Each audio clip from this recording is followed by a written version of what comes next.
Welcome back to another episode of Mastering Master Mode. We start this episode off by farming the Wall of Flesh. We're doing this for a couple reasons. The first reason is we can get a great fast mount to use against the twins and Skeletron Prime. The second reason is we're down here waiting for red devils to spawn so that we can try and get their weapon, the Inferno Fork.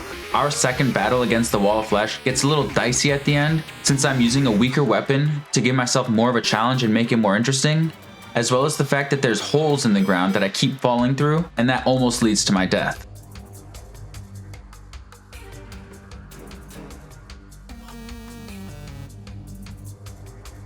After our second battle with the Wall of Flesh, we do get a couple of red devil spawns. Unfortunately, neither of them drop the Inferno Fork, and I end up going down to the second one. They hit pretty hard.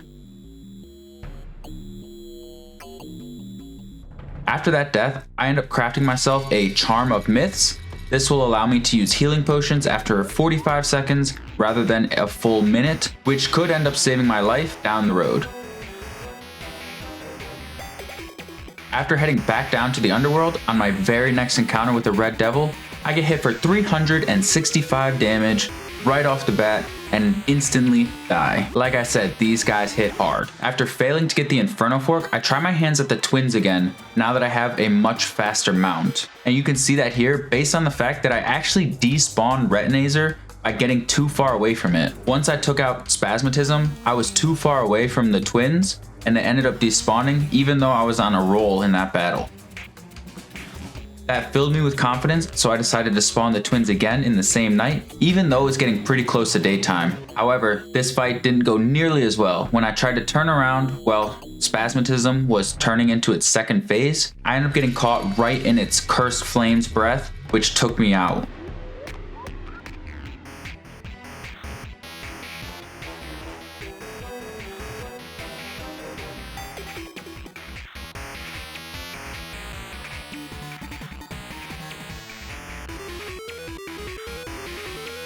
On the very next night, I go to try again. However, I get another Blood Moon spawn. I don't let it stop me this time. I'm feeling pretty confident that I can do this even with a Blood Moon. Unfortunately, the fight does not go super well and I end up going down yet again to the twins.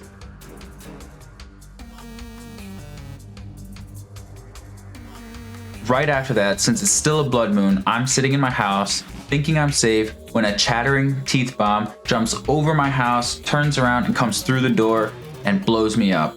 It's crazy. I then fight the twins again and do even worse in this battle. This is not going well.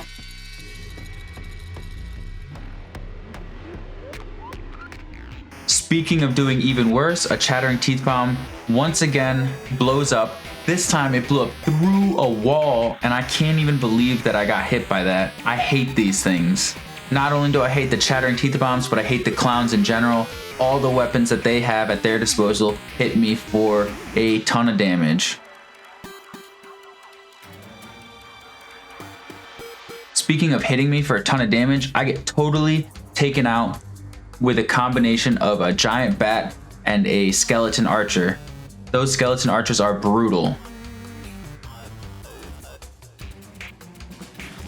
After that death, I try to take on the twins again, but by the time I take out Spasmatism, I'm on super low health. It doesn't help that I walk into random enemies along my pathway, and in the end, I get taken out.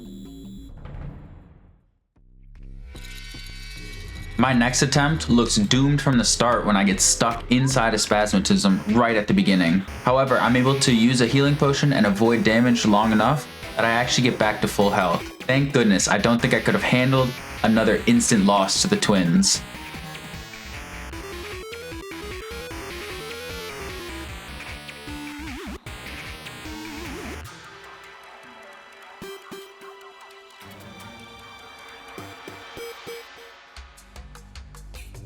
This fight ends up being the closest fight that I have with the twins yet. I get Retinazer all the way down to just 5,000 health before I'm finally taken out. After that death, I decided I need a new weapon, something that will help me take out the twins faster. I decide to go for the Sky Fracture. This weapon has an insane 50% critical strike chance.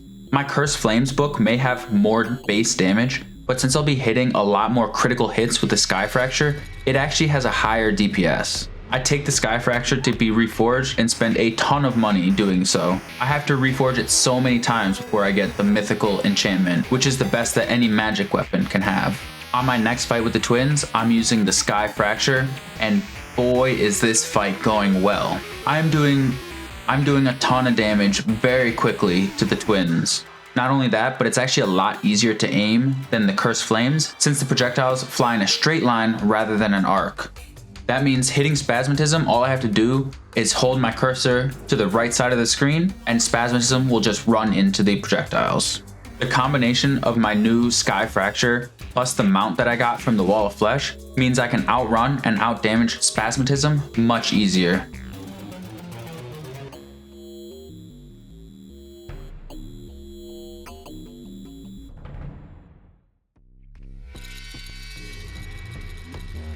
Unfortunately for me, I run into the same problem as an earlier fight, where I'm actually too fast and despawn Retinazer. This time with Retinazer at just 5,000 HP. I was so close to beating that fight. I decided I would try and spawn in the twins one more time during the same night, even though it's already 1:30 in the morning.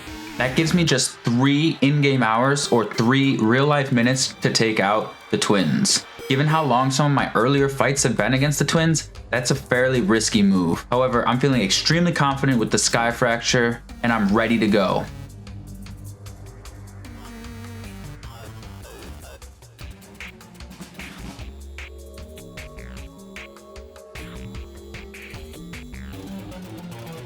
I run into the issue where turning around in my arena causes me to take a whole bunch of damage, since I have no way to quickly get past the twins again as I move back to the right. Luckily for me, I have a healing potion ready to go, so I'm not in too much danger. However, I'm trying to play it a lot more safe this time by keeping the twins much closer. This puts me in a lot more danger against Spasmatism, since its attacks are close range and deal a bunch of damage very quickly. However, once I've taken out Spasmatism, the fight is much easier.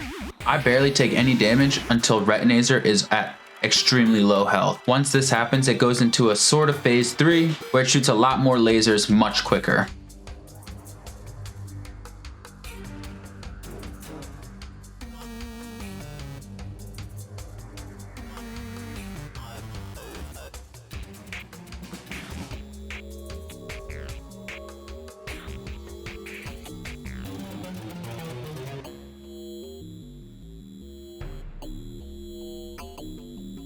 However, it doesn't matter. I'm able to take out Retinazer as well, giving me the victory against the twins. That is my second mechanical boss down and just 1 to go.